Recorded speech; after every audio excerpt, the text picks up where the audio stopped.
Welcome to the live events chat. At the tone, it will be 3:59 p.m. Eastern Standard Time. Blah. Oh, Rosby, you beautiful creature. I am a creature. Yes, praise me. Zombie, I swear. It's not nice to swear. Well, you're not nice, so who are you to talk? I never claimed I was. I'm not a role model. I've got nothing in response to that. Get on my level. Also, am I of adequate volume? Exceptional. You're beautiful too. All right. Thank you all for coming to the scene of the quarter. No, I'm sorry. I'm having a mental, I was thinking about the scene of the quarter. Welcome to the scene of the quarter. The scene is Ansel losing his mind. Brought to you by a generous grant from Rosby Waves and Angry Clouds. I paid so much. It's true. All right. Let me start over. Welcome to the April live event. We're off to a great start. Yep. I didn't even start recording. So, all right, none of that counted. We're going to pretend because I got to start recording, and then this is a do-over. Total 100% do-over. Hello, everybody, and welcome to the Quill and Blade April live event. This is where we get to answer your questions and announce things for your excitement and information, I guess you could call it. So, as you all know, I am your host, Ansel, and with me today, as always, is Crystal. Hello. And Roz Kitty Waves. Aw, hi. All right. A little housekeeping. As always, all questions go into the Q&B live events queues channel, and of course, chatting in public chat. And let's go ahead and get started. We don't have a lot of announcements for April, but we do have some, and we're kind of happy about them, I guess you could say. Happy is a good word. We, of course, have been pretty good at, getting our releases out, and we'll go ahead and talk about any of the things going on. As you all know, I'm currently doing Trials on Mondays and Sunny on Wednesdays. And of course, Trials will continue to go on for quite some time. And of course, Sunny's story has ended up being far longer than anticipated, but not in a bad way. I'm really enjoying it. So that's kind of what I'm working on. And now Crystal has a very different schedule than normal, and she's going to discuss that briefly. Okay, my schedule is it's the double update of Hopes, and then next week is Mask, and then Hopes, and continuing on like that. So I think currently this upcoming week will be Mask. And when I'm done with Mask, I'll move on to Horsey's story finally getting some love. Hopefully, we'll see. And then Lovey Dovey will continue to be very sporadic. I've started working on the next chapter for that, so hopefully that'll be out soon. I'm aiming for at least once a month for Lovey Dovey. Yes, and additionally, once she finishes Mask, even though she's going to be working on Horsey and Lovey Dovey, that's when we'll officially start working on Unnamed Main Story 3. So Unnamed Main Story 3 is, of course, a collaboration between us, and it will be, we collaborate on everything, but this is going to be directly co-written. We've been working on it now for 6 months. Yeah, that's about fair. So about 6 months. And so we have a very good outline. It's a 3-arc story because that's kind of the thing we're moving to. And I believe we're basically all the arcs are outlined, and then the first arc is basically done, right? As far as that goes. Yeah, pretty much. We've pretty much got most of it figured out. Okay. So this story, unlike most of our stories, will appear to be a serial, but will in fact not be a serial. We're going to completely write out the story and finish it and polish it before we even launch the first chapter. Although depending on the length, we're talking about maybe doing it by arc.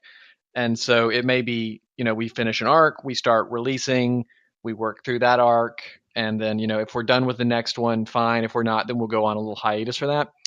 But I think you're going to enjoy it. It's a very interesting story. It's not like anything we've done before. It does exist in the same universe, but it's not going to feel like the other stories where in the sense of, oh, well, that's just down the street. It's not going to be where you constantly see events that you've already seen from a different perspective. It's a completely different situation. So as soon as Mask ends, that's going to be coming out. And as well as if I finish Sunny around the same time, which I don't know that I am, then that will be my only second story other than my work on Azurite 3.0. So that's kind of what we're looking at there. And yes, so that's the major announcement as far as what's going on in that regard. We don't have a lot else changing. The schedule's been pretty good. The only other major note that I have to point out is I did take a new job. It's a lot more responsibility and a lot more hours of the day. So currently I'm able to keep up with what I'm doing, but there is a possibility that I won't. And if that's the case, then it'll probably be whatever I finish, whatever inspires me and finishes for the week. I'll never go less than one, but I may for a little while go down to one until I can get on top of this. And, if I can't, I can't. It's not really going to impact Crystal, but from my perspective, my old job afforded me a ton of free time, but was very unrewarding. And my new job is very rewarding, but affords me far less free time. And of course, we just have to take care of that. And so that's just the nature of the beast. And, we'll be doing that. So let's see here. I think that's the major updates. I don't think we have too much else, do we, Crystal? I would say maybe something about the memoirs books.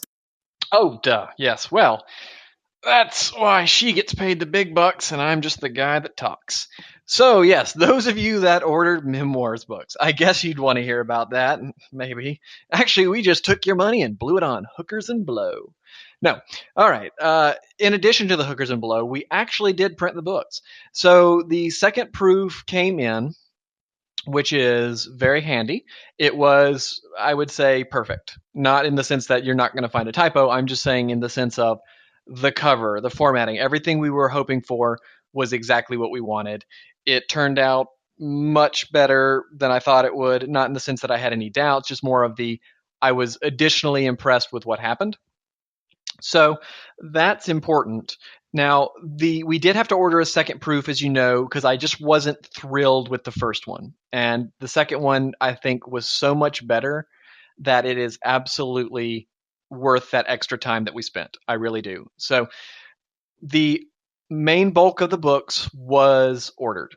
And when I say main bulk, I mean the balance of books. All of them were ordered. And that is on the way because it seems like if you print one book, you're at the lower end, but if you print over 75, apparently they print them faster for you. I don't know why that is, but whatever. So it takes longer to print one book than multiples. So it's already shipped. It's already on the way here. Now, we will be turning these around fast, and I mean fast. So we've done a lot of shipping in the past. I mean, we shipped out 1,000 units at one point. So this is, not even remotely close to that. My anticipation is these will arrive roughly Wednesday of next week, is my guess. We'll start wrapping them that day. We'll start packaging them that day. We'll start signing them that day. And then we'll probably take them over to our little favorite post office. Maybe that's Friday or maybe that's Saturday because we work with a post office here and they know us by name. They're good people. And we take all of our stuff over there so that we can kind of give them business. And they'll all go out. Domestic ones, I would say expect a week or two. We went with a slower shipping to save you money. So as in the United States Postal Service, you can by law ship books as media mail. And media mail is very, very inexpensive. So, that's nice. It saved a lot of money. I would save about $5 per book. And I think that was worthwhile. But instead of it showing up in 3 days, it could take up to 8. So for your domestic purchasers, expect about a week is my guess. That's what I'd say. Expect about a week. But, the Postal Service does move on Saturday, whereas, say, like certain other things don't. International people, I'm not even going to make you a promise. I don't know. Whenever. Now, I will say this. If you ordered a book, you will get a tracking number. If you don't get a tracking number, let us know. And if you do get a tracking number, keep an eye on it. Please watch it because again, we don't have we have very few extra books for absolute emergencies. But remember, this is a not-for-profit. We're not a business. Every book just comes out of my pocket. So I did get a couple extras in case something gets destroyed in the mail due to some horrible catastrophe because I don't want people to end up without getting their book. And I will do that out of the cost of my pocket. But if it's I gave you the wrong address. I confirmed the wrong address on the invoice, and it got stolen by the new people that live at that place. I'm sorry. You're on your own. I'm sorry. I'm not trying to be a jerk, but you are. We did our best on that, and that's that. But if your book arrives and it has literally been destroyed due to some horrible thing, let me know. Take some pictures, and I'll do it out of my pocket because I don't really want you to suffer because of something outside of your control. And since we have a little bit of extra money from the Patreon, we'll do it out of there and we'll make good. So that's the books. I would say if you're domestic, you should have your book by no later than let's look at this. They'll arrive next week. Ship them out that. No later than the 28th of this month. It would be my guess. If you're international, tack on a week or two. That's what I'd say. Tack on a week or two.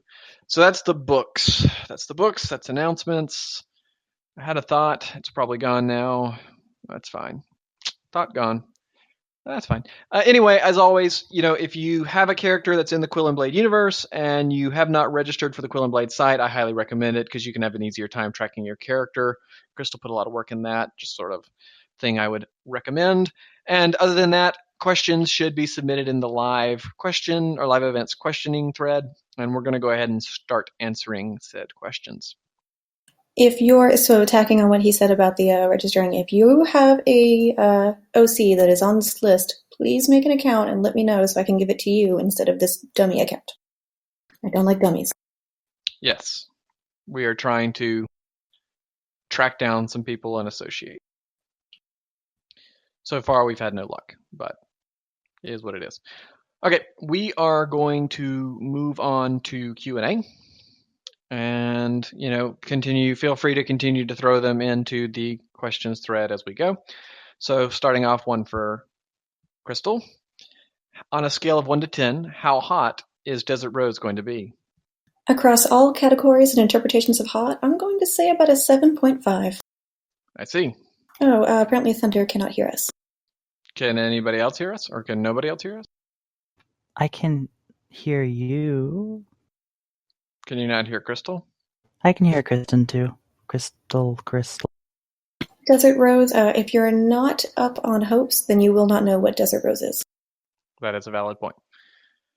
Thunder can't hear us. One of the mods, have him check to make sure he's not deafened. Although I think it would show that, but I don't know. Maybe he could deafen himself. Nope, he's not. Okay. Someone call tech support. Not me. Not it. Okay. So Desert Rose is the new book that Crystal is working on. There you go. Okay, so yes, that's our first question. And we'll move on to the next one. Alrighty. Ansel. If a war should go badly, will Equestria have conscription rallies? So I will answer this one. For a foreign war where Equestria is not directly under attack, I just don't think that the princesses would have the appetite to do that. I'm not going to say 100% no, or that I'm not going to answer, but given the general pony freedom and whatnot that we've seen and the levels to which the princesses go to, that feels like a highly unlikely thing. I'm not going to say no, but that's what that is my answer today. It feels like a highly unlikely thing given the way the ponies act. Crystal, will the war affect any of the current and or future side stories? Paging Dr. Crystal. No, Dr. Crystal is in the surgery room and it's got someone's got a tracheotomy, something, I don't know. Current and or future side, I'm not going to say no. That's about the best I can give. I can't think of a side story that would be affected by the war that's going on, but I'm not going to say it's not going to happen. That's the best I can give, I'm sorry. And for me, I will say I haven't got Azurite 3.0 planned, but it may show her time that we briefly see in trials. So it could, and it will theoretically impact Sunny's story if I keep going that far, which I may or may not, because I'm really having fun with Sunny, and it's just I'm writing Sunny until I'm bored. So maybe. All right, let's see here. Okay, this one was sent in earlier, And it's to both of us. I'll go, first here. How much, if any, do your real life experience inform the Quill and Blade universe? So I think it's all fair to say, for me, a lot, right?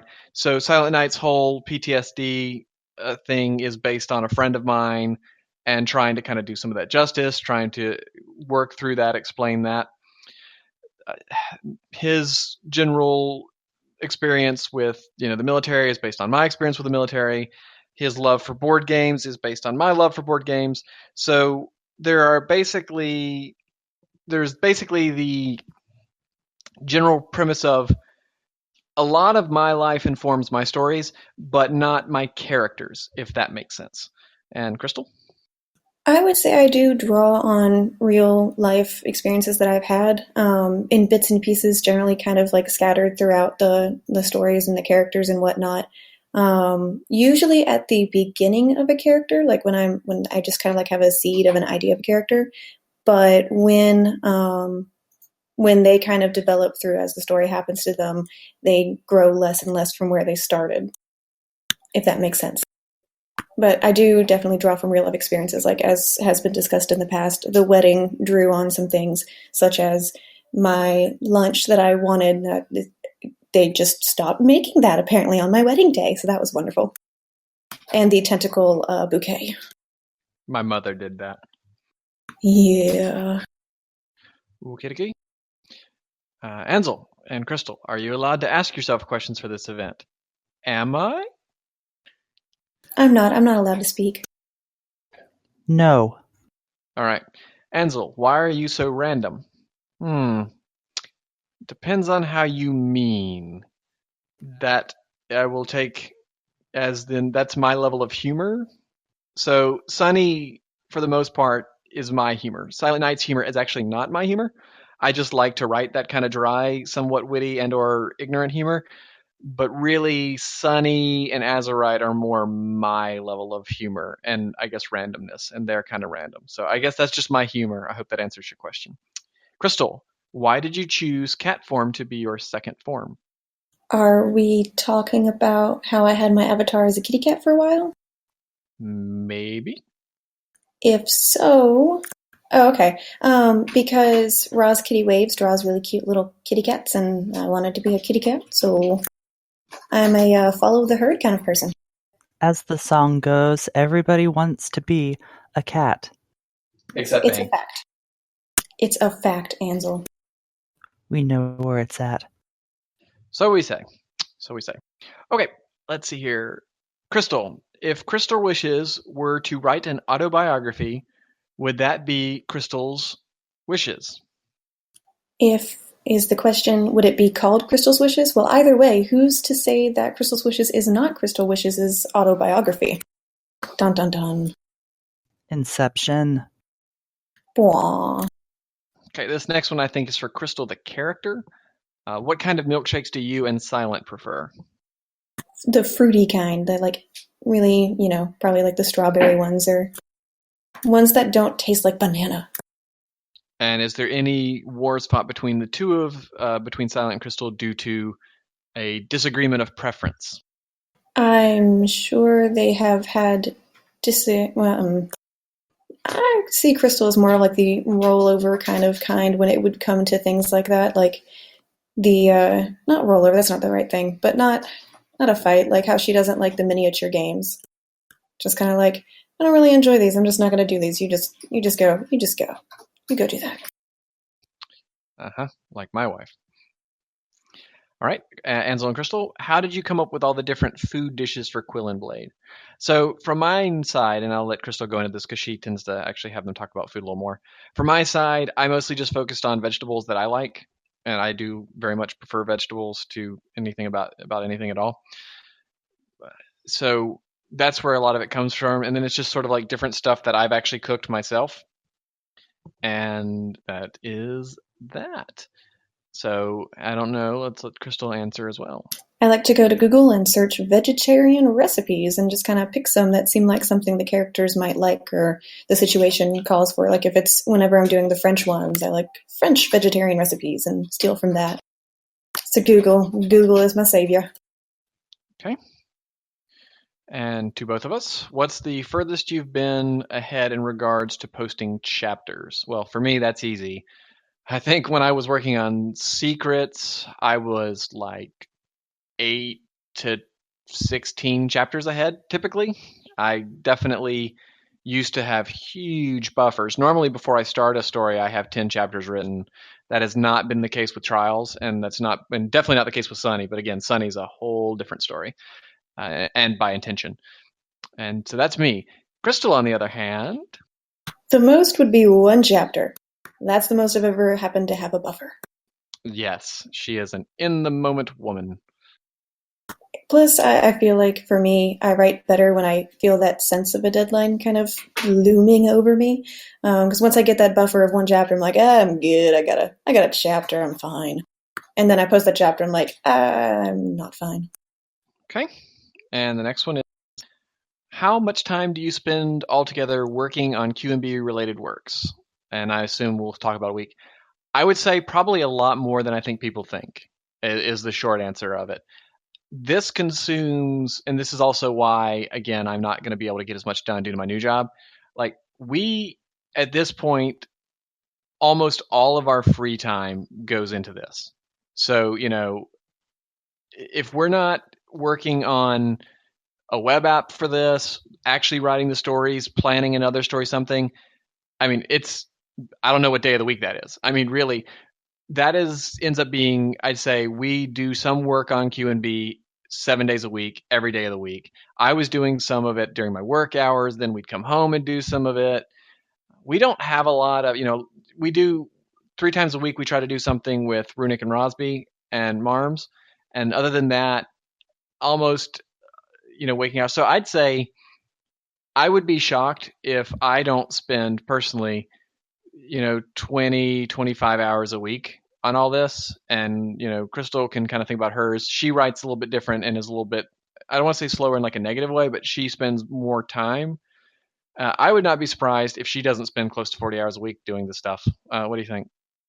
That's probably fair. I spend, especially on the weekends. The weekends would be where I spend the most time on Quill and Blade stuff. And plus, I'm doing either the writing, we're talking in the car, driving anywhere. I'll be working on the website, trying to get some, things done for that because we got a nice little to-do list. It's probably a second job for me, definitely. Yeah, I think that's fair. Without a shadow of a doubt, a second full-time job. Let's see here. How much did real people influence the characters in Quill and Beat Universe? We kind of covered that one. I'm going to kind of go for that. Basically, like I said, I don't base my characters directly on a single person. I take aspects of them. So Silent Night, for example, has a part that is definitely me, and he has definitely a part that is my buddy Joe and what he had to deal with, and then parts that aren't. Azurite has a part that's definitely from me, and parts that aren't. And so but like as far as that goes, we don't adopt very much. I say we is not the answer here because we're going to answer individually. I do not adopt a lot out of individual people around me for characters. So, for instance, like Silent Night's parents are absolutely 100% not in any way based on my parents, remotely, as an example. And now, Crystal, maybe. I steal elements from people. So a good example would be the core of Crystal and Velvet's relationship is and was started from the relationship between both of the relationships from me and my younger sister, and also Rosby and myself. Those two relationships kind of influence how those characters interact. Yeah, you know what? If they didn't want them to be stolen, they wouldn't share their personalities and their actions so publicly. It's basically public domain. Steal me. Oh, I have, baby. But yeah, I'll take little things from how people act. And again, that starts as, that's the seed, that's where they start. And then again, the character grows. Like, Sunbeam is her own beautiful little creation. She's not anyone I know. She's just wonderful. That's like Dolly. Dolly's the same way. I don't know a Dolly, but she's just sort of a character I invented and worked through. Okay, so Ansel, what is the basis for the equestrian military ranking system? It is incredibly loosely based on World War II United States military with and again, I say loosely. So, there were certain things I wanted to do. Plus, also, I find that I really enjoy that sort of thing. But I also find that people that aren't necessarily military centric kind of gloss over when you start talking about that stuff. So I tried to limit it, simplify it, and, relate things. So whereas I don't have lieutenant colonels and such, because to most people that doesn't always make sense. They're like, well, you already have a lieutenant. What's a lieutenant colonel? But a vice colonel they understand because, like vice president. So that's where it comes from. It's for people that aren't necessarily military minded, but also the military minded would easily be able to see the patterns and the connections. So it is based on the US Army from World War II. Let's see here. I'm not sure I understand this one. Since when do you have these figures of Crystal Wishes, Silent Night, and Feral? As in, like, since when have we had the characters? What are you asking? I think it's the miniature figures we have. Oh, is that? Well, Silent Night we've had a while. We don't have a Feral. It's Sunny Day is the other one. It's Crystal Wishes, Sunny Day, and Silent Night. Silent Night we had first. Then I got Crystal and Sunny together, and then so I'm not saying who's next, but there's going to be more because I really like working with this person. So I will probably have a lot of them at some point. I don't mind spending money on that. I think they're adorable, and we'll see from there. But I'm not saying who's next. Okay, Crystal. If Crystal Wishes would have a pet, what would it be? Assuming not Burb. She would probably get a cat because there's some similarities there in lifestyle. She just likes to sit on the couch and do her writing and just, yeah. Yes, she would have her Roz Kitty waves. No, I could just see her having, kind of a quiet little lap cat. It doesn't want direct active attention all the time, and she doesn't give it direct active attention all the time. Okay. Ansel, what would you say is the main differences between Nox ponies and typical fan and bat ponies? I would say a ton. So, if we look at what a fan and bat pony is, they are a flighted, bat-winged, cat-eyed, fang-having pony. That I would say would be a typical fan and pony. I think that's fair to say. And so the Nox ponies, for one, represent all three pony types. There are Nox Earth, Nox Unicorns, and Nox Pegasus. The Nox ponies basically are closer to normal ponies than I guess the bat ponies we see are. They don't really have any quote unquote bat instincts. They don't hang up and down, upside down, that sort of thing. But that's why normally the more purebred ones I refer to it as draconic wings instead of bat wings, and that is by intention. So I would really say that the only main similarity is that there are purebreds that kind of look that way to scratch that itch for the community, and also to have a distinguished night type pony for the setting, and which is necessary versus just all regular ponies that we see in the show. Crystal, how do you think Crystal Wishes would react upon seeing a MacBook? Probably be very confused. I don't think her hooves would be able to work these tiny keys. Yeah, I agree with that one. All right, let's see here. Ansel, can we expect more theater plays? I think that's referring to the attack of the mango. Maybe. That was pretty fun. I was having a good time with that. I rather enjoyed that. So it just depends. Mango had been particularly silly that day, and it just inspired me. So it's possible. Keep an eye on Discord. You never know. And let's see here.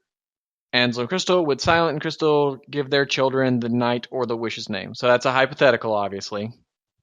But I think from Silent's hypothetical, after what he said to his grandfather, I think if we look at it, if we are to believe him there, he would give them the Night name. Now, of course, as far as would they take wishes? I think they would probably just have a rational conversation about it. What do you think? Yeah, I also believe that ponies, it's just like this magical moment when the pony's born and they just know what the name should be. Makes sense with the way that somehow cutie marks end up looking like their names in a lot of cases. I think it's just like, what's the word I'm looking for? I don't know. Like when you just have the right idea. Like I'm not having right now, it's the opposite of this moment. Okay. Do ponies play basketball? Yes, I think they would play some kind of game with a ball and a hoop. Maybe they don't dribble, but I think there would be some kind of basketball, and unicorns would probably not be allowed because that doesn't seem like that'd be very fair. Or rather, they can't use their magic. Not that they can't play, but no magic. Okay, let's see. Ansel, how long will the war be chapter-wise in Trials? I don't know. So again, I don't know whatever is going to go into an individual chapter when I'm writing a serial.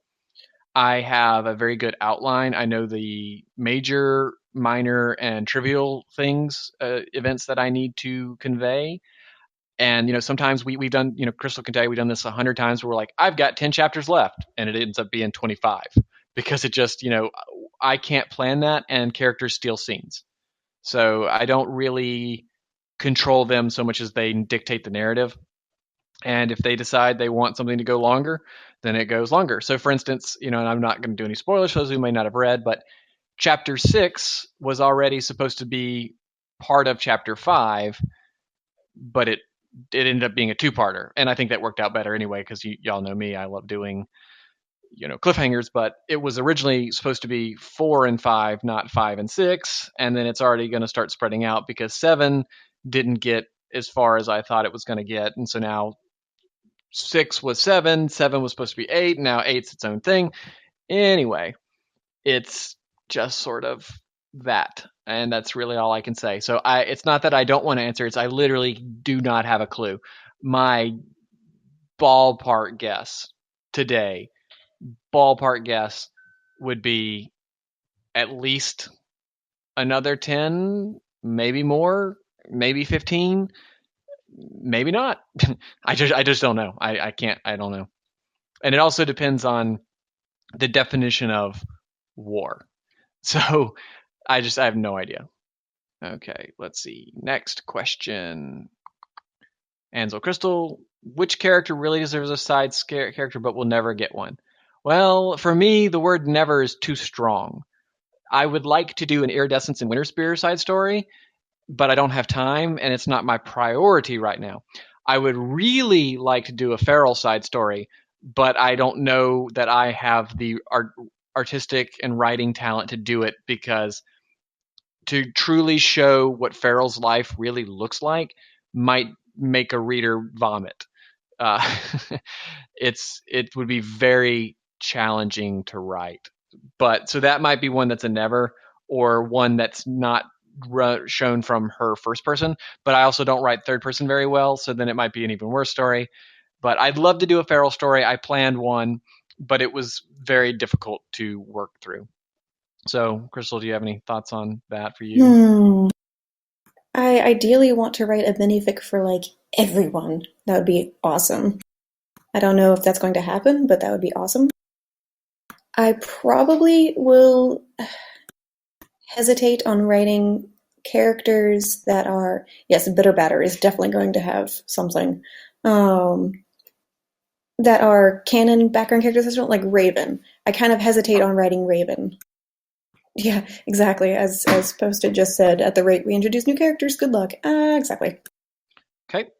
Crystal, how many more chapters of Hopes will there be before we'll see some new development? I would hope 0. I'm going to stick with I'm terrible at outlines, so I don't really know how long it'll take before I get to a big new development. Does that sort of answer it? I think so. Like I said, it just depends on what the definition of development is. I feel like so far every chapter has, so just hard to say. Let's see. Ansel Crystal, have you snuffed out any subplots recently you'd care to share? Well, recently, for me, no. I can think of some historic ones like, Cobalt Thane never went anywhere. Dawn and Dusk didn't go as long as, or into what I kind of planned. For Trials, it's just no. There's nothing that's currently been dumped.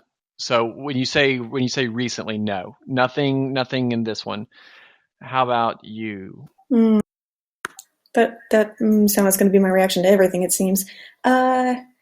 I can't think of anything currently. I think the subplot, the most recent subplot I can think of that just didn't, that kind of fizzled out, would probably be Willowy Tempest and Crystal were supposed to be friends, but Willowy is just a particular sort of pony. Yeah, fair enough. Let's see. What's the most difficult part of coordinating on creating Q and B? So between the two of us, actually, we do very, very well. Not too much, but I'd say, all right. So I'd say we work together very, very well. Although we have had some disagreements, I will not lie. And I would say, as a married couple, we probably fight and of course, when I say fight, our fights are so pathetically small you would not recognize them as fights. But when you're like us and you don't have fights, then I'd say we fight more about ponies than anything. What I would say is the biggest challenge in coordinating is keeping it at least 80% consistent. We don't want 100% consistency because the argument is the point of views change. So, when you have an argument with someone, you have your side, their side, and the truth. And those are three different things. And that's how we want the world to be viewed. Silent Night can see something and tell it exactly how he, felt, saw, heard, and believed. And Crystal could say something that differs from that, and they could both be right. And so that part's not hard. The hardest part, though, is timeline, right? Yeah. Yeah, I would agree. The timeline can get sort of tricky if, say, so like sometimes I'll be on my own, for lack of a better word, original content thread on something that's in the past because I'm usually behind Ansel. And I'll be tracking that down. I'll be like, I actually have to include this thing because I forgot that this is a thing that happened. Like, I'm trying to think of an example. Mask. Mask has so many different little threads going on through it that I almost forgot that I needed to pay attention to Three of Diamonds to put Azurite in there. Thankfully, I haven't missed anything, but it was one of those moments of just like, oh gosh, I need to coordinate that a little better. Yes, and we have a very detailed timeline, but again, we've generated a lot of content, and going back and constantly being informed of our own content is a struggle. And that may sound like lazy or whatnot, but again, we're trying to generate 2 chapters a week each, plus all the web apps and everything, and chat and have lives and do our work. So, if we were employed to sit here and do this, it'd be one thing, but we're not, and it's for fun. So that is the hardest part of coordinating. And then the other thing is both of us have this tendency sometimes where we're going to hit a tear, and it's going to be a good tear, and it's really going to work for the story, but it may not be what the other one planned, but it's too good to drop. And that's happened to both of us, where it's just like, wow, that is not what I was hoping for, but you did an excellent job, and now we have to change and adjust. And I can't think of an example right this second, but it's come up both ways, and we've had to just sort of like, well, go get the eraser, change the timeline, because that was awesome. And that's sort of a thing that happens. Let's see. How far down the line do your plans for the Quill and Blade universe go in terms of stories and time? So if I give time, like as in hard time numbers, that unfortunately is actually a spoiler. I know that sounds stupid, but it actually is. We are in, okay, so generally speaking, and again, we don't give hard times because of how the struggle of keeping timeline, we don't want everybody policing it. But we're in year 5 now, 4. What year are we in? She's checking. Just to give an example. So we are into year still loading. We are into year still loading. We are in year 4. And now the timeline starts. Is Crystal's youth? That's negative time, right? Okay, so the timeline officially starts at the Summer Sun celebration in the first year when Luna reappears. Correct? That's 0. So everything prior to that is negative time, and everything past that is positive time. So in the past, the only negative time we had was Crystal's youth time up until the point where that meeting. So Crystal's wishes actually starts before the timeline. So Sunny's story informs during negative time, which, by the way, was a nightmare and is also why it's so loose. And there's just there's going to be some looseness with time there, and I'm just going to say deal with it, because going into negative time sucks. As far as positive time, going forwards, we've done a very good job, and the universe is going to go on for a while longer. I'm not going to say how long, but again, and I've said this before and I'll say it again, the end of Trials and Hopes end at the same time. So you have to look at Trials as a trilogy, and Of a Royal Guard is a trilogy, and Crystal is a trilogy, but also the first two books of Crystal are one book on fem fiction. So Crystal's Wishes is 2 books, Hopes is the third. Those are the 2 trilogies. That is the main timeline. When they end, that is the end of the major story. So I won't say where that is exactly, but I will say all of the major plots that we have going will resolve at the end of those 2 stories, and that's it. So I'm not saying there's not going to be stories past that. I'm not saying that there's not going to be stories around that, before that, in the middle of that, because again, we've already announced that we have a 3rd protagonist story coming out. But as far as things go, when we're done with these 2 books, there will be nothing left to reveal. And so if there are stories past that, then we're going to have to sit down again and create not a new universe, but a new drive. And I've got one, but I also don't know if it will be as long.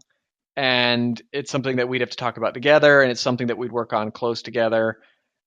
So I can't really give an answer of how long it'll go, but just be prepared. The fact that the end of Hopes and Trials is pretty much the end of the main story, and that's that. And that there's not necessarily that there can't be another main story, but that's the end of it. Ansel. Yes. My love. Yes. Did you not see me waving my hand? No. Okay. Some time ago, while you were talking, it was revealed that the question was actually in regards to real time. Oh, well. I tried. Well, you should have just said something. No, you seemed determined. We all agreed. Fair enough. We have no idea. I would say if it would not. Let's see here. I'm on chapter 7. I would not be surprised if Trials and Hopes takes us through the end of this year. What do you think? Oh yeah, I completely believe that. Yeah, no, I think we're into 2017 just on these 2. Honestly, I do. Especially with me doing 1 Trials a week and her doing 2 crystals every other week, which amounts to 1 crystals a week. No, I think we're into next year. Easy. I really do. And I do want to do another Azurite story, but we'll come back to that. We got more questions. Okay. Chris Lanza, will any of the large-scale effects of the war on the general population be explored or shown in the background? Yes. So if it's not obvious, there's a reason why Hopes and Trials takes place at the same time. It's so that you can see what's happening at home and you can see what's happening over there. And I'll let Crystal kind of go into this a little bit, but from my perspective, there had to be, when we planned this, there had to be a connection to Equestria, and there had to be where we are now. Silent Night obviously does not know what's happening at home, other than, if it's not obvious, the letters he's getting from Crystal. This is a big theme for both stories. And you haven't seen it yet in Hopes, but this isn't a secret because we've talked about it before. You will see the letters that Silent writes in Hopes, and you'll see the letters that Crystal writes in Trials. Additionally, we're trying something new. The letters are legitimately written from the perspective of the character, from the author that owns the character. So the way this works is I wrote Crystal an actual letter, and what I do is I send her an email. I don't collaborate with her. I send her an email when I'm writing a scene, when Silent's writing it, how he feels, what's going on, what's happening right then, and I email it to her. She gets it. She can't change it. She can't edit her story for it. She gets it as if Crystal got it. What's going on in Crystal's story right then? What's happening? Crystal responds to it. She sends it back. I get it. I read it. I can't change it. I can't change my story. However it impacts Silent Night at that time influences the story and how he feels, even though it doesn't change the events, but maybe how he acts, what he's going to do. He receives a letter, he reads it, he writes back. So that is one of the major things we are doing in this pair of stories that really ties them more together without showing you duplicated scenes, right? That's our goal. For positive or negative, we're not really doing those duplicated scenes anymore, and we've geographically separated these characters. The letters are so important. So we will see what's happening back home through Crystal's letters in trials, but we're not going to see what's happening back home because he can't see it. Just like Crystal will not be able to see the war.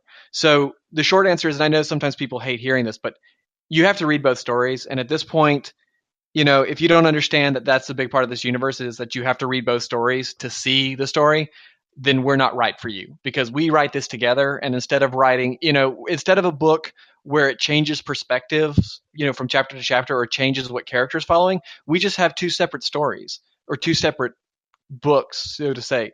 But really, if you want to see all that, you have to read it, which is why sometimes the whole like, I don't think that these can be the same stories. Well, they are. And they have to be. It's just the perspective wildly changes it. So what do you think on that, Crystal? I think you just about covered everything. I will add and mention that the main plot of Hopes will be Crystal coping. I think that's a good way to put it, I hope. I don't want to say exactly what she'll be coping with. I think that's I can leave up in the air and vague. Yeah, agreed. And so I will say, Hopes and Trials will be the best to plan together stories between the two of us, because Memoirs dictated a lot of early Crystal, and she just followed along behind. And then as she got closer and closer, and Secrets dictated it, but we're not doing that with these. This is a much more collaboration and along those lines.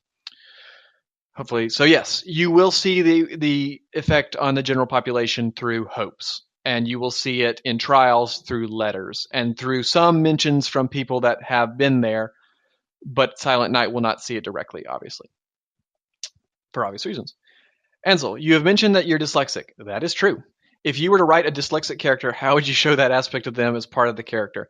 So I think the big one would be, I'd have to have him or her look at numbers and letters and then type, like, say them incorrectly out as a character. I don't know. That'd be really hard, because it's really difficult for me to explain how my dyslexia works. Other than, like I said, it's just stuff moves and I grab things together. I don't know. That would be. I don't know that I'm up to that challenge as a writer yet, but that would be really, really hard. All right, this next one I'm gonna let Crystal answer. It's, how did you meet Painted Wave? Ooh. When I was a wee young writer and was writing some terrible stuff called Labyrinth, I just wanted a pony Sona that was just supposed to just kind of be my representation on film fiction. I don't remember exactly how I found Painted Wave. Nalu, do you recall, or did I happen to mention exactly how I found you? Okay, that's what I figured. Okay. I found Painted Wave somehow through DeviantArt. And I reached out to her with, I really want to make this pony Sona. Here's some kind of details. I threw some kind of stuff at her. There was a whole bunch of anxiety on my part because this was like the first artist I'd ever commissioned. And I just kept commissioning things from her, and I kept realizing she was a fantastic person whom I didn't want to let go. So I didn't, and she's still here. So you would say Painted Wave was your first? She was my first. No surprise there. Okay, so that answers that. And so, Crystal, will you ever take the lives of rostered ponies? Absolutely not. We don't kill OCs that are not ours. So if it is submitted by a reader, a fan, or whatever, we would never, ever kill that pony. Even if given permission, I strictly will not do it, just like I don't believe, if I let somebody use my ponies in a story, let being a strong word, if someone asked me to, I would be upset if they killed them. I do not kill other people's OCs, and Crystal and I both have a very strict policy on that. Let's see, Ansel, if the address is wrong for the order of the book, how would you be able to change it? If you think your address is wrong, you need to send us an email. Quill, is it Quill and Blade or Quill and Blade? What? Like the URL. What? Like the URL. I don't know what my words were doing there. quillinblade@gmail.com. Send an email immediately. Identify with as much identifying information as you can, because once we ship, we ship. Let's see. Ansel Crystal, do your families know you write pony fan fiction? And if so, what do they think about it? My parents definitely do. They think everything I do is golden and that I walk on water and that I'm the most special and amazing child ever and that anything I possibly could do is amazing and it's amazing and I should tell everybody and it should be in a library and the Library of Congress and a best-selling book on Amazon. He's an only child. This is true. And Crystal, your parents know. They know. They think it's kind of strange, and they don't really talk about it much. I think the first thing her mom asked was, "Isn't that a sex thing, right?" Yeah, that was her response was, "Isn't that a sex thing?" My parents know what you do. Your dad knows what we do? Oh, well, okay, I take that back. Maybe it's just my mom. Because I Yeah. know she's talked with Crystal about that. No, I'm fine with your mom, that's fine. Wow, your dad would think we are really special. We live in a pile of sin. Well, I mean, that's just truth. All right, let's see. Roz Kitty. When will Rosby Waves, Emperor of Sky, living natural disaster, forecaster of fate, be called upon to rain on the Griffin's picnic? Well, of course, the obvious answer is whenever the High Ruler Red tells it to be so, Rosby will, of course, make it be so. In a more serious answer, I believe something similar of this ilk, kind of maybe a little bit, will appear at some point, maybe a little bit. So be ready. Interesting. Let's see. Enzel, is Silent Knight actually writing his memoirs in universe? Ooh, that's a tricky question. Answering would be a spoiler. I'm sorry, I hate to do that. Answering would be a spoiler. So I will say this. Memoirs is meant to feel as if he was. But there is a definite reason why I didn't call the second story Memoirs 2 or Memoir something. So Memoirs was definitely meant to make it feel as if Silent Knight was writing himself. I have not tried as hard for that for the other stories. And in either case, I'm not saying yes or no. And that's sorry, I'm not it would be a spoiler. Crystal, if the real Mango became a pony, what would her personality be like? Oh god. Horrible. She'd scream at random, but she'd really like to sing, and she'd be really friendly, but she'd what's the one's name in Equestria Girls? The Sour Sweet, Sweet Sour? Kind of like that. Fair enough. All right, this one is for Painted Wave. Will Painted Wave be making any war propaganda? Your mom makes war propaganda. That seems about Answer to right. that question is I don't know yet. That's an excellent answer. Nalu has trusted us with the fate of her OC. Yes, she has indeed. And we love her for it, and for many other things. Let's see here. Now I'm blushing. Oh. Apparently you are my wife's first in so many things. Oh, goodness. All right. How... I'm sorry, that just got me. All right. Ansel Crystal, how much time would you say you spent researching the various themes of Quill and Blade, PTSD, ballet, etc.? Okay, I will answer, but this is really a Crystal question. So I predominantly stick to topics that I already know a lot about and am comfortable with. And, while I am not perfect, while I am not, an expert on everything that I do, I typically write things I am well informed of, so I don't have to do a lot of research. Although, for instance, I do a lot of comparative research, for instance. So, kind of one of the things, deciding what I wanted to do with the ranks and make a rational decision. I did a lot of reading on that, even though I know them very, very well, that sort of thing.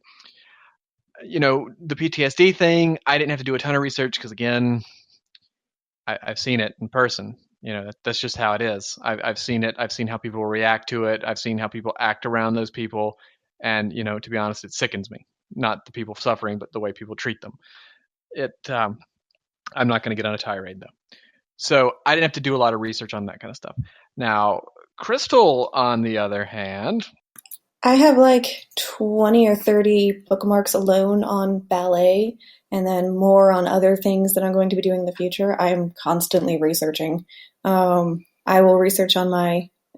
No, I did not research that. Okay. So the sports thing that came up in Mask was I asked Rosby, I was like, hey, what's a fetish I can reference by name that's not like super ick in name? And he suggested that one, and now I have to hear about it forever. Okay. So yeah, no, there was no research. You're welcome. You're welcome. Okay, whatever. Uh, I do a lot of research. I am constantly researching on my iPad or on the phone when I have nothing else to do or like I'm in the back of the car. So I do lots of research. I also watched some ballet documentaries, which was really fun. yes. So she does a ton. Trust me on that one. And that's why, like I said, I will say if you comment about her being wrong about something, just be sure you've been careful because that girl does her research. And I mean, like, really good. So I don't even question her on it. I really don't because I've lost enough. I think you're wrong here with the sources. And she just throws like a bibliography in your face and it's got 12 pages. And you're like, okay, I guess you're right. I am happy to be wrong on these specific names of ballet moves. If like I try really hard to make sure I get the names right, but if I get the names wrong, I'm totally okay to be wrong on those because there's just like so many of them. Okay, Crystal, where did you get the idea of Velvet becoming a ballerina from? Ooh, this is one of those questions that I should have like this really awesome story for, and I don't. So, Velvet Step's name came from the My Little Pony random name generator that I kept hitting over and over, and I got Velvet something, and I was like, ooh, I like Velvet, so I took Velvet, and it was something Step, and Velvet Step, that sounds pretty cool. It sounds like a ballerina name. Done. I'm not very proud of that unoriginal idea, but there you go. There's Velvet Step. She was the source of random generation. Yeah, and you have to understand and remember when we started, we weren't. I mean, we had no idea where this would go, and we had no idea. We were just writing to write. I mean, so we didn't do a lot of planning initially. We just didn't. And again, memoirs started off as literally as a serial. Like I would just whatever I wanted to write that week, and then like I said, it didn't get a plot till midway through. I mean, really, like honestly, because when I got that far and people were really interested, I was like, oh crap, I need a plot for this.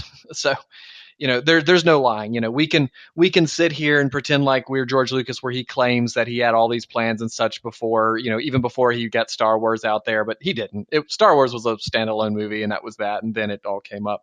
So yeah, we were victims of our own success. We just sort of so many characters were pony name generators, or the I need this at the moment, and but that's just the truth of it. We're hacks. The other thing with Velvet is originally she was a character for like a chapter and a half, so I didn't even think to put thought into her. And then I wrote her, and I realized that I loved her. That happens a lot with both of us too.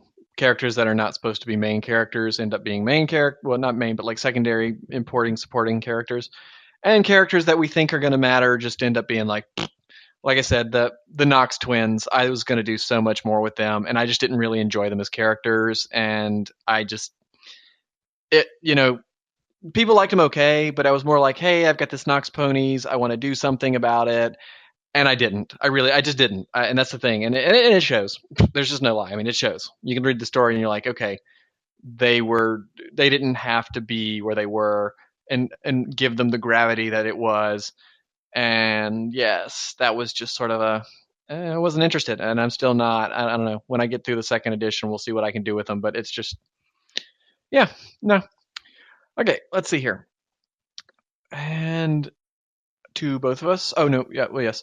If Memoirs, Secrets, Trials had a movie soundtrack, what would it be based off? Well, Memoirs, Secrets, and Trials. Secrets and Trials would definitely have to be some kind of Hans Zimmer soundtrack out of like, Saving Private Ryan or or something like that. And Memoirs not so much. Memoirs could be freaking Benny Hill for the most part. I mean, that's the vast majority of it. It's just silly. In a good way. I don't knock it actually. Memoirs so far. Actually, Memoirs. I enjoyed Memoirs more than Secrets, but I'm actually really, really into Trials. What would you use for Crystal's wishes? If you go to YouTube and you search 80s love songs, I don't know. I have not really thought about that one. Fair enough. Yes, so much awful synth. All right. Will there be a non-alicorn version of Skyla in Quill and Blade? What is Skyla? Oh Lord. Okay, honey. So Skyla, as far as I know, someone correct me if I am incorrect on this. Hasbro released a toy. I'm sorry, Star. I gotta inform him. Uh, Hasbro released a toy called Princess Skyla, and I think that's about it that there is about her. But she is an abomination of the wrong saturated pink. Okay.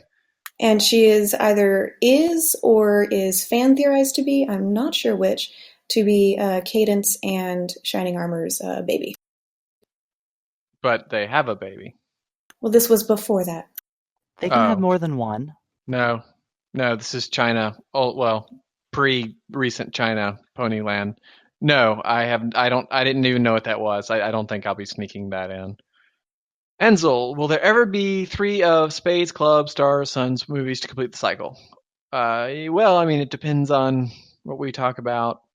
Thanks, Natalie. It depends on what we talk about completing a cycle. I don't know if I'll do a 3 of. There will be another Azurite story, but I might do Moons and do like the 4 suits. It depends, and I might just end up because again I scrapped the Azurite prequel, and then the sequel I might do it like Sunny, where I like because both Azurite stories were finished prior to launch. They were not serials. I might do an Azurite serial because it's just whatever funny thing I think of Azurite to be doing, like the story of the armor from Trials. Like I really, really want to do that one. It's a really short story, but I want to do that one because it's just stupid and funny. And so the thing about it is, I am content where Azurite is with her life. And so if I did a Moon or Suns, it probably would be like semi-serial, would not super advance her life, and it would just be more of like Azurite slice of life living, which is fine because the whole point is Azurite struggled with romantic relationships in the first one, struggled with friendship relationships in the second one, and she constantly struggles with her anxieties and whatnot. But it's sort of that sort of thing. Like I don't know what the plans are with Azurite next. The only thing I had on the table was just this really kind of silly idea of Azurite and Sandy as buddy cop detectives for Sandy's detective business that she talks about that I set up at the end of Diamonds. And the whole general gist of that one is it was going to be, because this is Ponyland, so, there's not really horrible things that private detectives typically deal with. It was mostly going to be like, my kitten's missing, my dog is missing. Can you go find my sister? I haven't seen her in several years, and, I don't know where she's moved to. Little stuff like that, but told from the perspective of Sandy is a hard-boiled, detective from a detective noir, even though it's silly, but not because she actually is, just because that's how Azurite frames her. And Azurite's her cute little secretary that is, ignorant. I don't know. It was kind of funny, but I don't know if that's so much a story as just me being silly. So we'll see. There will be more Azurite because I like writing Azurite more than anything. She's my favorite, but I also don't want to dilute Azurite to where it's the same thing over and over and over again, and it just gets dull. So we'll see. I don't know. Again, I'm trying to be much more careful with what I do, and it has to be right, and I have to be inspired, and that's kind of where I'm at with Azurite. I just don't know where I want to be, and that's why I scrapped the prequel because I just didn't like it. Crystal, will CW write historical novels pre-banishment Star Swirl era? From what we have seen so far, most of her inspiration, as far as the novels go, comes from a pony in her life, or something she sees, or something she physically sees. So it's unlikely she would write a novel of historical era, whatnot. It's possible she might do a short story because those are the more fluid. This is kind of fun and interesting. I'll just do a short for this month, or for these couple months I might do this for the serials. That's where I was looking for, serials. Novel is less likely unless she time travels, which I'm not going to say couldn't happen. Okay. Ansel, for characters you don't feel like you have time to write or ability to write for, would you let dedicated fans create their own stories based off those concepts? or do you want Quill and Bead to stay between you and Crystal? So we have a very strict rule on this. And the strict rule is we don't believe in things like closed universes because that doesn't exist in law. So the short answer is anybody here or anybody anywhere at any time can write a Quill and Blade inspired story and go with it.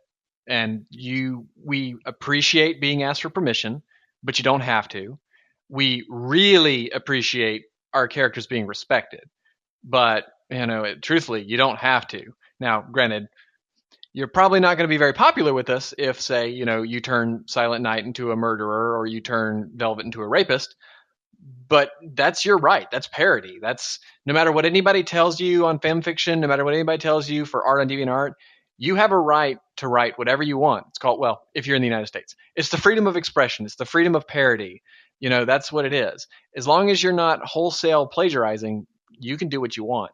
Now, what we've had in the past, though, is when people ask this question, what they may be asking, and I'm not saying you are, is, can I write a story and will you call it canon? No. We will never call anything that's not written by Crystal or I canon.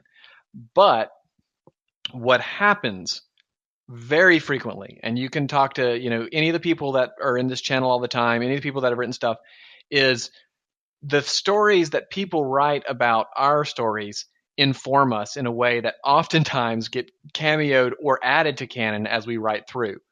So then it in some way legitimizes that. But if you want to write a Quill and Blade inspired story, go for it. I mean, there's nothing, and if it doesn't match what we do, that's fine. I mean, because again, if you want to make the same argument, I'm writing a My Little Pony story, and after season 2, it doesn't match anything that you see on the screen, and that's fine. So why would it be any different with us? So if you want to, let's say you really, really like, a pony, and you want to write it, then do it. Now, the only thing I will say is because we cameo a lot of people, because we just like doing that with fans, you need to make sure it's one of our ponies. Because someone asked me not too long ago, like, I really want to use this pony. Well, it's not my pony. Well, can you ask, the person who owns it if I can use it? No, you go ask them. I'm not your middleman.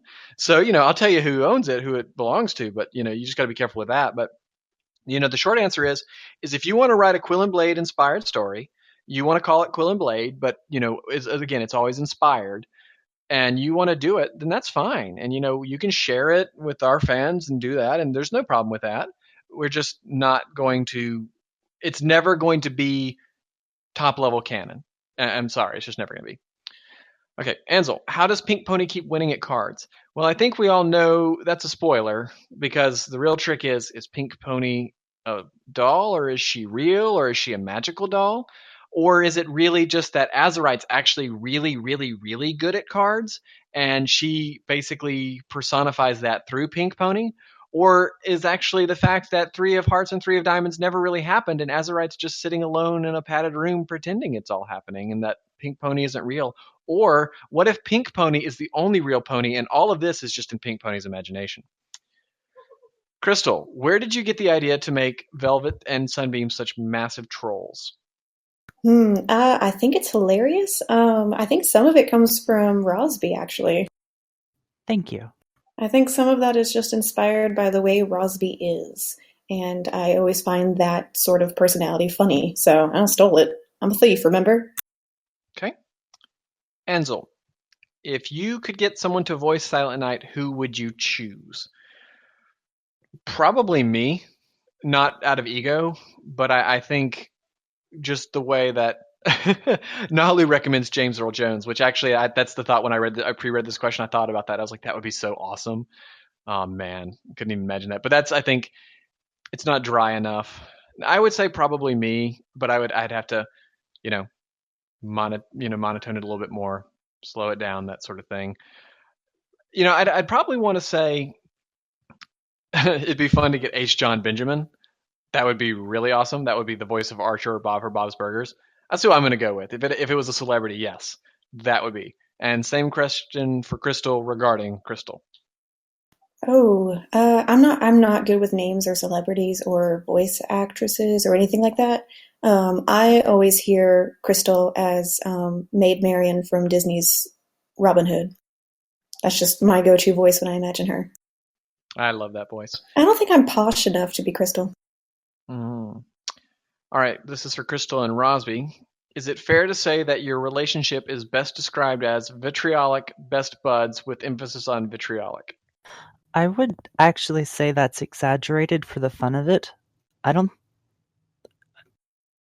We're just best buds who like to pretend we hate each other because it's funny. It's how we show affection. We hate on Yeah. each other. We're actually really good. Like I don't think we've actively fought for several years. Yeah, that was teenage angst. That doesn't count. You just ignore those years. No, I think we're actually like, Ansel can confirm, pretty much most of our relationship can be summed up in giggles. This is true. You have to understand they're siblings. I mean, not in a blood way, but I mean they are. That's I don't have any siblings, but I've been around enough siblings to know like the two of them, yeah, they are. And the truth of the matter is they are. Rosby is about as dependable a human being for us as anyone you could ever count on and more.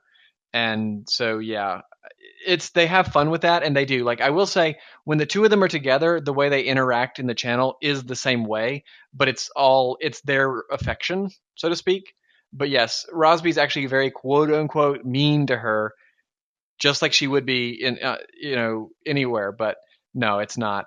It's not real. It's just that's the way. It's the same way that I like to tease her, and that's my affection. We're besties. Yeah. My heart just grew 3 sizes. Oh. So thank All right. you. That was really Okay. sweet. You're welcome. Well, it's the truth. That's how I feel. And you moving to us was one of the best things that ever happened to us. So, that's just the truth. All right. Ansel and Crystal, but really this is mostly Ansel. Are the Frost Ponies going to figure in any more to the story, or were they more of a one-off that has been wrapped up? Well, yeah, they're pretty much done. Like I said, I canned the whole Cobalt thing. I might bring him back in trials to sort of like tie that up. Technically speaking, in loose terms, Gray Maelstrom is a frost pony in quotes.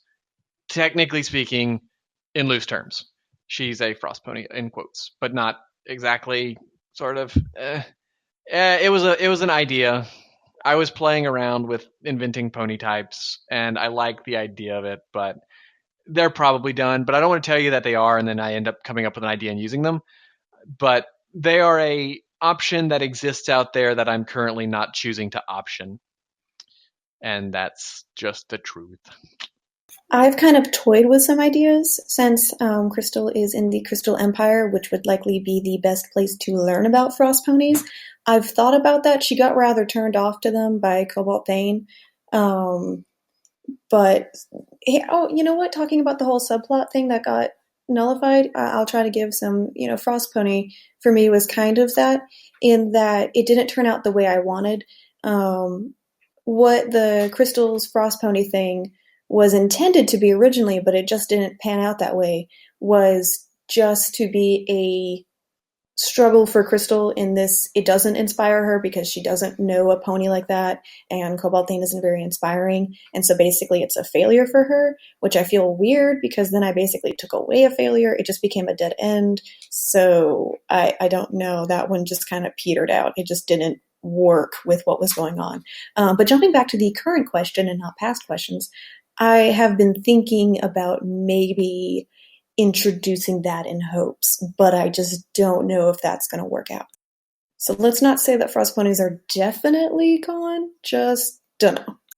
Yeah, and that's the thing. They are a resource available to us that we are not taking advantage of and may not. Crystal, when will we learn the identities of all secret Vamponies? In the third story of Velvet's side arc to her side arc that I may not write. All right, this next one I am. What do you think happens to Silent after being kidnapped by Zomagod's counterpart after the Great Zomagod attack of April Fool's Day? I'm going to go with he was gender swapped and joined a harem. That's what I'm going with. What do you think, Crystal? Oh, whatever idea I had has completely vanished. I am all for this. Okay, fair enough.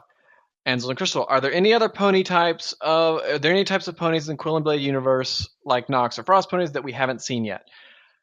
There's none on the docket. So again, this is where I don't want to say no because we might need something later on. I have nothing on the docket at this time, and that's kind of where we're at on that. I'm not planning any at the moment to reveal or to use. Like I said, Gray Maelstrom is a kind of Frost Pony in a way, but not directly like Cobalt, but kind of. And you'll notice the similarities with like the fetlocks on the hooves, which may be like a sub Frost Pony. I don't know. She's not a standard pony. And I don't know that that's going to be enough of a, we're going to call it out in the way that we called it the Frost Ponies to make it into something, because then that sort of like opens up the, hey, are we going to deal with this? And the answer may be no. So we're being a little bit more careful about the extra elements for the world that we introduce that may not be necessary, that may add to readers' interests, but then want more to have later and that we don't use. Yes, that was a long convoluted. Other than the fact that Lovey-Dovey is actually not a pony, she is a force of nature. I'm just kidding. Or am I? Crystal. What? She is cotton candy incarnate. There you go. Okay, let's see. How long has Farrell, or how has Farrell lived so long? So basically, Farrell has lived so long because of the nature of her magic. And so basically, what we know about her school of magic is that it's particularly one of the two that she is comfortable with is restorative and regenerative in nature. So we know that she's very strong with that. And it doesn't come across very well in the book because I don't want it, it doesn't need to be explicit. But the short answer is Silent Night was going to die, but her magic was strong enough and she put so much energy into it that she actually mended some of his internal wounds enough to get him limped along. But it wasn't so much that she could have saved him had he not had medical attention, if that makes sense. And so the short answer is by being imbued with that school of magic, it's restorative to the unicorn in general, and so they live longer. And Farrell is very powerful in that school of magic. It's her most powerful one. So basically, she is kept alive by that particular ether in that particular school of magic. And that's the short answer. So pretty much most unicorns that follow that would be longer lived. Farrell's a bit of an extreme, though. All right, let's see. Crystal, has Orin High School Host Club ever inspired the events of any of your stories? We'll just put it that way. Oh Lord. I'm not going to say it consciously, because I love that series. I have probably had subconscious inspiration from that. Yeah, I can definitely see how that might have influenced me because it's just fabulous. Okay. And I want to give everybody the 5-minute warning. We'll answer any more questions that come in for the next 5 minutes, but anything after that, we're going to have to pass on because we're getting up at the hour-and-a-half mark. So if you have a question, get it in now. And if not, that's okay. We'll have another live in a month. All right, to both of us, if someone walked up to you before you started writing and told you you'd be hosting live events for so many people like this one, what would you think? I would have thought they were crazy because when I started writing memoirs, I didn't think I would. My goal was to have 2 readers. I mean, really, that's pretty much it. When I used to podcast, my goal was as long as my partner and I had 1 listener, we considered it useful because it's a fun activity. The fact that I don't even know how many readers, it's the point of I have at least 20 people that comment regularly, another 20 people after that comment sporadically. And then who knows how many people that don't, that just read and never comment. The fact that we can pull 20 to 30 people into these live events, the fact that we can have 10 to 20 people in the Discord every day. Oh man, I'd have been like, no, you're crazy. There's no way we're going to be quote unquote pony famous, or minorly pony famous, whatever you want to call it. I didn't think so. I'd have just been like, okay, sure, whatever. I would not believe it whatsoever. Okay, Ansel, if Silent met his opposite gendered self, how would he react? So I'm of a couple of minds of this. If it was younger Silent, he would probably just think he would not recognize that Silent Knight's female Silent Knight was him. That would be the joke. Like he wouldn't even notice.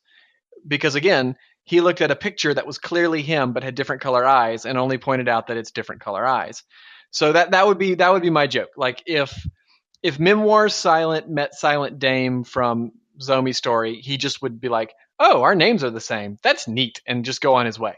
That would be that. I think older Silent, Secret Silent, Trial Silent would probably look at it and say, "Okay, this is clearly some kind of magic, and I'm just going to walk away. I think it's best if I just walk away." And then, if she kind of pressed getting to know him, then it would just be like, okay, cool. Now there's another person I can rely on. Let's get out here and do our job and get home. So that would be, I think, how I'd react. Let's see. And Crystal and Ansel, could you ever or would you host a Quill and Blade convention for your fans to come and hang out, buy merchandise, host sessions like this, but with you guys on a podium microphone? So I will answer. Crystal's answer is going to be slightly different, but I will answer. I have always been a fan of conventions. We have always attended conventions. As long as Crystal's been with me, she has attended conventions because that's something that I like to do. But it is an activity that I like to do more than she likes to do. And she'll talk about that when we get there. Would I like to do that? Yes. Yes, I would. I think it would be fun. Would it be feasible? Probably not. Doing a convention, because I've actually looked into this, is not inexpensive. Now, we could have like a kind of a little crappy convention in a way where we get, maybe some hotel room blocks, we get a couple conference rooms, whatever. That could possibly happen. I'm not against it, but it's the point of where I think the tickets would be too expensive for the average fan. And I also think the travel expenses, I don't think there would be enough value, for y'all to do that.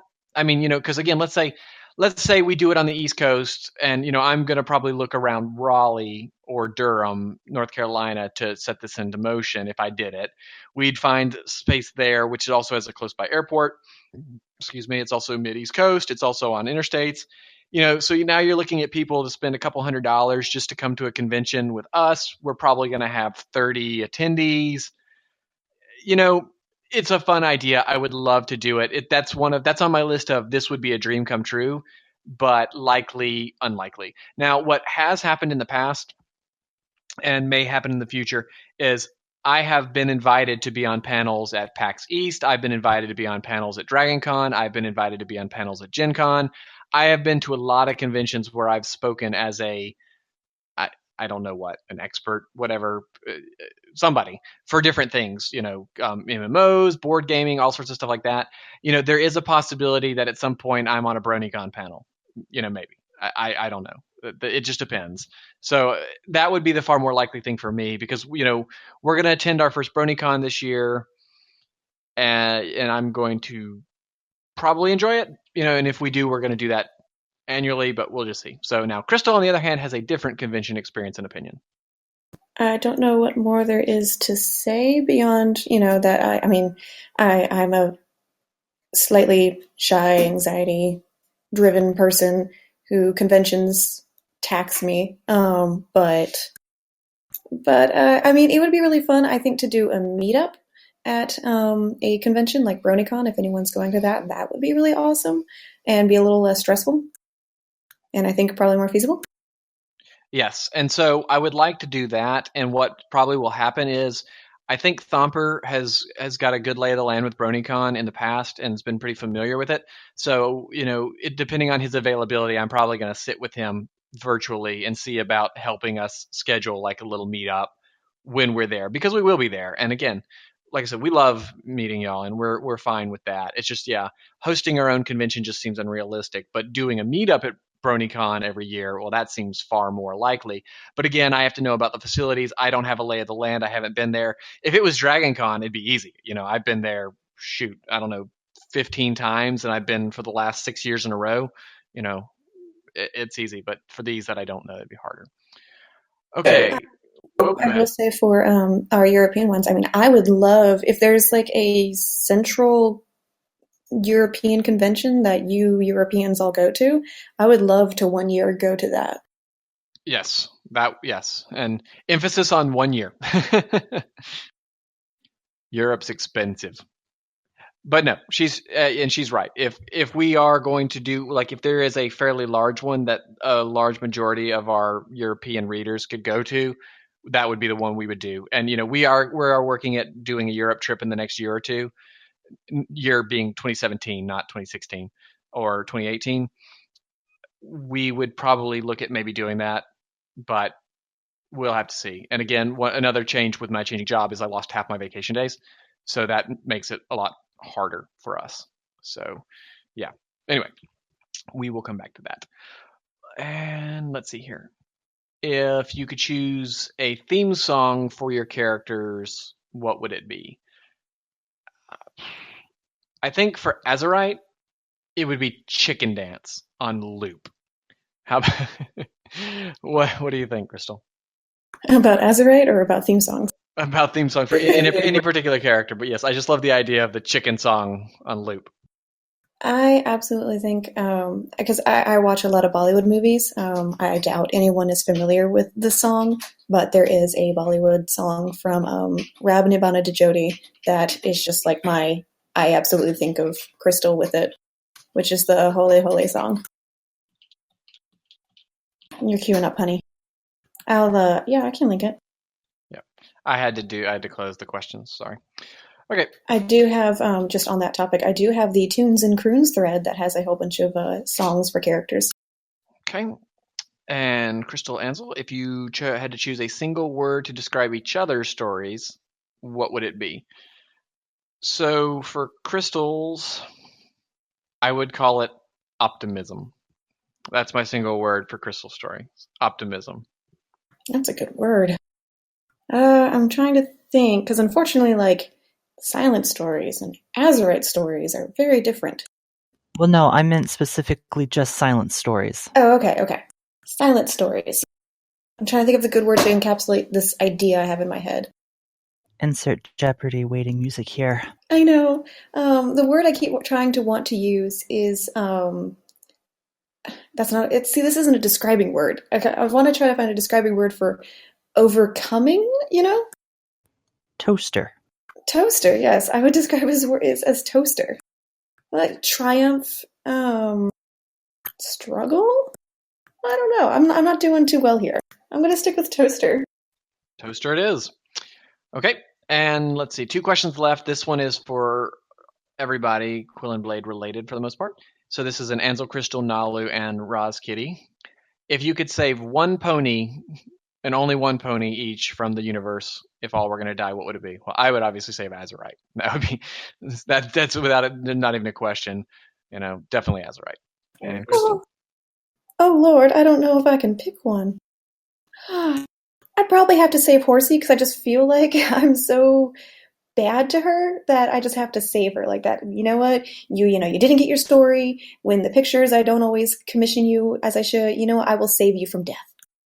Nalu, who would you save? I'm the wrong person to ask that question. I'm more the, how can I make this one die in a way that's going to affect readers in the most horrible, monstrous ways kind of person.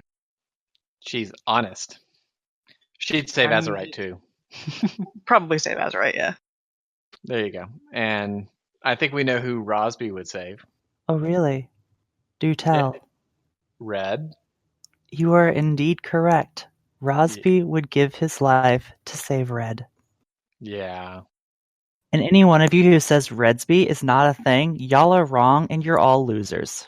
Fair enough. All right, and the final question, and then we'll kind of do some little wrap up here, and I'll look at the chat because, like I said, I stay in the question thread the whole time while we're here. Ansel, Crystal, how much do you look like Silent and Crystal? Well, we're both white. That's not well. Crystal's blonde. And the eyes. Sorry, I was typing. Yeah, I have hazel eyes and blonde hair and fair skin, so I don't have a little heart-shaped beauty mark. And yes, the size difference, yeah. I guess, the similarities are, again, because Crystal was actually just supposed to be a pony, so idealized version of me. Plus, there's that weird birthmark on your butt. Well, there is that, but that's a secret. Well, not a secret anymore. Nalu knew. Well, she's seen it. God, the web shows between the two of them. Look, a lady does not kiss and tell. Thank you. I'm not a lady. Neither am I. Oh my You are goodness. all beautiful. Well, that's true. I want to pretend I'm a lady. We'll hold a tea party. Okay. Okay. Well, all right. So that is, I'm going to go ahead and stop the recording because we've got an hour and a half of it. That's good. So recordings will be going up on YouTube in case you want to use this as evidence later on. I'm probably not going to do any editing on them because that takes time and effort. And yeah. Yeah, I'll start putting those up probably tonight or tomorrow because I have the past ones. Oh, I'm just teasing, Lise. Sometimes things that we say outside of the story biases people towards the stories, even though it might just be an answer we kind of make, off the cuff. Sometimes I feel like I have to answer things with a waiver. I believe some people are asking for links to the videos area. Yeah, Place. I'm grabbing the Quill and Blade YouTube channel. All right, so that's good. So anyway, I'd like to thank you all for coming out, for being readers, for supporting us. We truly appreciate that. And we're having a good time. We really enjoy doing this, and as long as we continue to enjoy doing it, we're going to keep doing it. And we do love your time and effort spent commenting and participating in Discord, participating on the group. It's a big part of it for us, is just having that discussion and whatnot. So we do appreciate that, and we hope you get your time back that you enjoy doing this sort of thing. And of course, as always, as long as we're enjoying it, we're going to just keep doing it. And again, the way it looks like, we're definitely out through the next year, easy. I probably would have just put pretty much it. So again, thank you all for coming.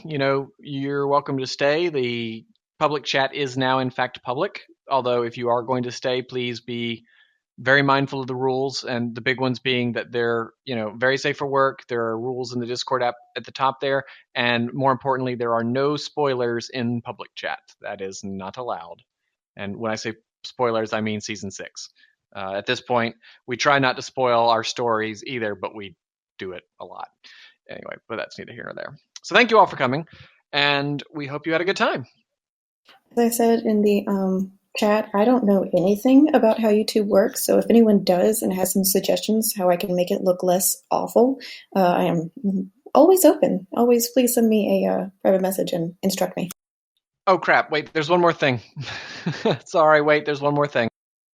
Okay, let's give everybody a second to come back. Sorry, there was one more thing that we forgot, that we were going to do something different this time, and we're actually pretty excited about it. So, yeah, we'll give everybody just 1 second. There is one more thing, and I totally spaced on this. I'm sorry, but I think you all have fun. Okay, so the last thing is, and this isn't going to make the recording, but whatever, I don't care. Okay, it's a new quarter, scene of the quarter. So Q1 scene of the quarter was Azurite and Pink Pony playing cards with Soren. That's in process, and will get done sometime in the second quarter. Not necessarily the first quarter. I mean, it won't be the first quarter because the first quarter is over. So unless I have a time machine, which I don't, and if I did, I'd be rich. That's not going to happen. But that's okay. We take the suggestions in the quarter of, and it's produced the next quarter. So what we wanted to do, instead of just doing voting, or rather nominating, we wanted to see what would happen if we do the nominations for the scene of the quarter at the live event. So if you would, I'm going to go ahead and give me just a second here in the QA. We're going to take nominations there. So stand by 1. Okay, I have now opened up the Q channel. So our patrons vote on what the scene of the quarter is, but nominations is actually for everybody. So this is your chance in the Q&A thread. So what the scene of the quarter needs to be is, I want to see these Q and B characters, typically limited to 2 to 3, please. 1, 2, or 3, no more than that. I want to see them doing blank. And it should be a scene out of the stories. So, not like, I want to see Soren and Azurite and Sunny shooting cannons, in the war. No, it needs to be a scene that exists. But please go ahead and make your nominations here. We're going to do that. Then we'll take voting through the patrons per normal. But this is everybody's chance to, if there's a really big scene that you've read in any of the stories at all. Yes, like that's a great one. I want to see the film session for the cock. No, see, silent and Context? runic. Oh, you don't. Oh, you're not reading Sunny lately, have you? You're not in Sunny, are you? Oh, let me hang on. No, I'll get it for you. You'll like it. You don't need any context. It's an acronym. Okay, good It now. is, it is, but like I said, let me get it for you. It's pretty funny. Hang on a second. There you go. It's just the third scene there. All right. So yes. So yeah. This way, I figured we would get a lot more nominations this way, and that's really what I want. I want a really interesting race. So we might have 2 rounds of voting. So I'm going to give everybody another 5 minutes to think about this, and then we're going to close it up. And these are actually going to be the ones that the patrons vote on. And we might have 2 rounds, but I think I do see Drunk Velvet kissing Perennial a couple times. That's one of my favorites. So let's go ahead and take whoa. All right, Snow, that's a little dirty. Okay. So anyway, the fruit deposit was lost. Oh Lord. Anyway, that's it for the live event and the voice part. I just wanted to be sure. I thought we would get more nominations here, and that's what I really wanted. We typically get about 6. I was hoping to get closer to 10 or so, and then we'll whittle it down if we have to. But now, patrons, this is a big deal. You guys all need to get out and vote, man. Voting's important. And this is your opportunity to decide what sort of things you want to see. So, nominations for the scene of the quarter. What scene from any of the stories you want to see in art? And you are not currently showing up as a patron. No, hang on, let me fix that. There you go. You have to tell us when you're a patron. We're kind of slow sometimes. That's just all the time. Okay. Again, thank you all. I hope you had fun. You don't have to leave, but the presentation is now over. And that is it. Again, and moderators, as always, thank you for your work. You are beloved and greatly appreciated.